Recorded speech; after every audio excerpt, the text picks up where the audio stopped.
آپ صلی اللہ علیہ وسلم پہ لاکھوں کروڑوں درود اسلام کے بعد السلام علیکم۔ میری گزشتہ ویڈیوز کے بعد کئی ایسے پیرنٹس نے بھی میرے ساتھ رابطہ کیا جن کے بچے جو تھے ڈیف اینڈ ڈمب، جن کی عمر 15 سال سے زائد 20 سال 22 سال 24 سال تھے، اور وہ بھی انٹرسٹڈ تھے علاج کرانے۔ لیکن ہمیں یہاں یہ بات سمجھنے کی ضرورت ہے کہ جو آٹسٹک بچے ہیں، جو ڈیف اینڈ ڈمب ہیں، آٹزم میں آ جاتے ہیں، ڈیلے اسپیچ میں آ جاتے ہیں، سیریبرل پالسی میں آ جاتے ہیں، ان کا جو بالکل فیوریبل ٹائم ہے وہ انیشیل ہے۔ آپ 2-3 سال کی عمر سے علاج شروع کرتے ہیں۔ اگر اس میں آپ لیٹ ہوتے جاتے ہیں تو اتنا ہی ٹریٹمنٹ پرلونگ ہوتا جاتا ہے۔ جیسے ہائپر ایکٹیو اگر بچے ہیں تو ان کا ٹریٹمنٹ کی ڈیوریشن 1 سے 1.5 ماہ، ڈیلے اسپیچ میں ہے تو ان کے 3 سے 6 ماہ ہے۔ اگر ڈیف اینڈ ڈمب ہے تو وہ تقریباً 4-5 سال کا ٹریٹمنٹ ہے، لیکن اس میں ایج بہت معنی رکھتی ہے۔ کئی بچے ایسے ہوتے ہیں جو ملٹیپل ڈیزیز میں ہوتے ہیں، ہائپر بھی ہوتے ہیں، ڈیلے بھی ہوتے ہیں، تو اس کو اس سیکوینس کے حساب سے وہ ٹریٹ کیا جاتا ہے گریجولی اسٹیپ بائی اسٹیپ، جس میں اس کو فرق پڑتا ہے، اور پھر نیکسٹ۔ بعض پیرنٹس یہاں پہ جلد بازی کا ثبوت دے دیتے ہیں کہ جی اس کو تو فرق پڑ گیا، اس کو نہیں پڑا، یا ان 2 چیزوں کو نہیں پڑا، اس ایک چیز کو پڑ گیا۔ ایک بیماری ہے جس کی دوائی ہی 1-1.5 ماہ چلنی ہے، تو اس کو ہم پہلے دیکھیں گے۔ جتنا بچہ ہائپر ہوگا اتنی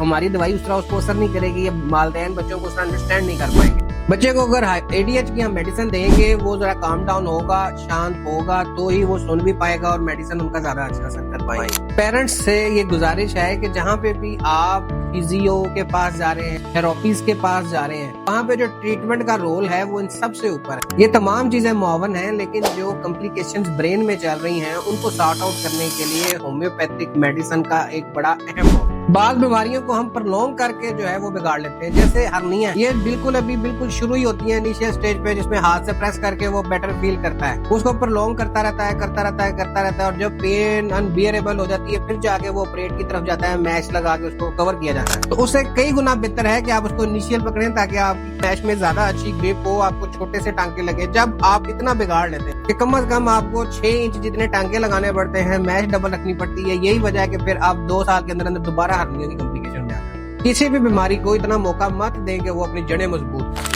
کئی بخار ایسے ہیں پیشنٹس کو ہیں، کبھی صبح ہوتا ہے کبھی شام کو ہوتا ہے، وہ 2-4 دن پیناڈول لیتے ہیں، اور وہ جب بگڑ جاتا ہے تو اخیر نکاہت شروع ہو جاتی ہے۔ میری آپ سے بارہا ریکویسٹ ہے، کسی بھی بیماری کو وقت نہ دیں کہ وہ آپ کے جسم میں بے انتہا بگاڑ پیدا کرے۔ اپنی دعاؤں میں مجھے بھی یاد رکھیں، اپنا بہت خیال رکھیں، اپنے گرد و نواح میں اپنے ہونے کا مثبت ثبوت دیتے رہیں۔ اللہ حافظ۔